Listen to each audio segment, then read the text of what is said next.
उत्तर प्रदेश में law and order को लेकर अखिलेश यादव ने योगी सरकार पर बड़ा हमला बोला है। अखिलेश यादव ने आरोप लगाया कि राजनीतिक फायदे के लिए पुलिस के जरिए सरकार एनकाउंटर करवा रही है।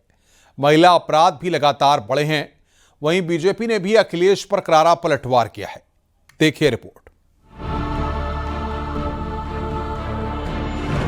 समाजवादी पार्टी के राष्ट्रीय अध्यक्ष अखिलेश यादव ने यूपी सरकार पर कई गंभीर आरोप लगाए हैं।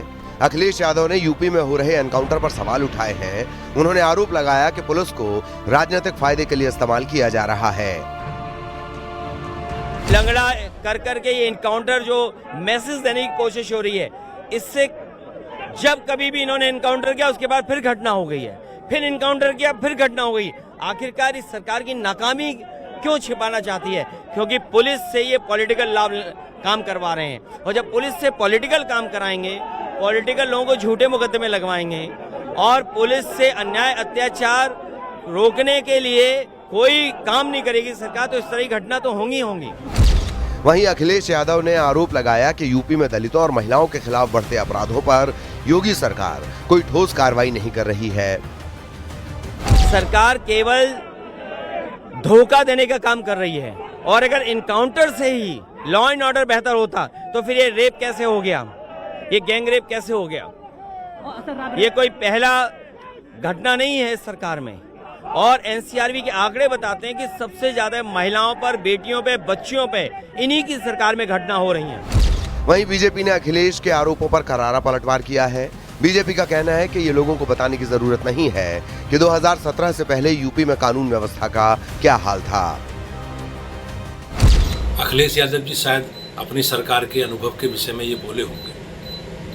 उनकी सरकार में दलितों के प्रति जिस प्रकार का रवैया सरकार का रहता था वो जग जाहिर है। सबसे ज़्यादा दलितों की संपत्ति पर कब्जे हुए, सबसे ज़्यादा दलित के उत्पीड़न के मामले उनकी सरकारों में सामने आए। राम मनोहर लोहिया की पुण्यतिथि के मौके पर लखनऊ के लोहिया पार्क जाकर अखिलेश यादव ने लोहिया की प्रतिमा पर श्रद्धांजलि अर्पित की और फिर इस मौके पर योगी सरकार पर निशाना साधा। इस पर बीजेपी ने भी पलटवार किया है। Bureau report, news 18, Uttar Pradesh, Uttarakhand.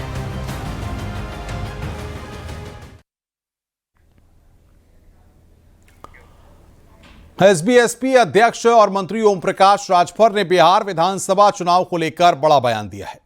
OP Rajbhar ने कहा कि बिहार में बीजेपी ने हमारी मांगों पर ध्यान नहीं दिया तो हम अकेले चुनाव लड़ेंगे। ओपी राजभर ने कहा कि एसबीएसपी बिहार में पहले चरण में 52 सीटों पर प्रत्याशी उतारेगी।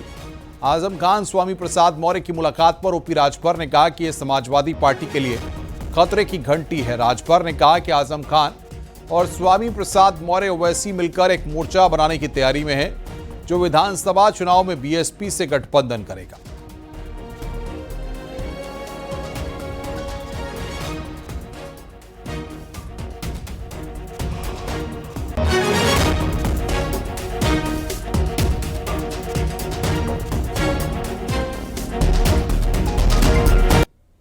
आजम खान से स्वामी प्रसाद मौर्य ने मुलाकात की है। लंबी मुलाकात चली, लगभग 1 घंटे तक। इस मुलाकात को आप किस तरीके से देखते हैं? ये मुलाकात समाजवादी पार्टी के लिए खतरे की घंटी है। क्या लग रहा है कि आजम खान बसपा के साथ अब भी है कि जा सकते हैं? देखिए, एक मोर्चा बनाने की तैयारी हो रही है। आजम खान जी की एक पार्टी पहले बनी थी जब निकले थे, याद होगा आप लोगों को। उस पार्टी में जो सूचना मुझे है भाई, अब सपा के लोग सुनेंगे तो कहेंगे कि ये कहाँ से जान जाते हैं। ओवैसी जी, आजम खान जी और शिवपाल जी, और जिनका नाम ले रहे हैं मौर्य जी, और कितना जी ये जाएंगे। उसमें एक मोर्चा होगा और बसपा से समझौता होगा। हमने वहां बता दिया है कि आज तक हम और देख लेते हैं, नहीं तो कल से हम वहां चुनाव की तैयारी में हम नॉमिनेशन, तो कल अरविंद को मैंने भेजा था, तो वहां की टीम के लोगों ने कल 52 प्रत्याशियों की सूची दी है। अच्छा, 52 प्रत्याशी आप चुनावी मैदान में बिहार के उतारने की तैयारी में है। अगर पहले चरण में 52 प्रत्याशी, तो कुल कितने उतारेंगे? देखिए, कुल अब हम लोग तो काम 153 सीटों पर कर रहे थे।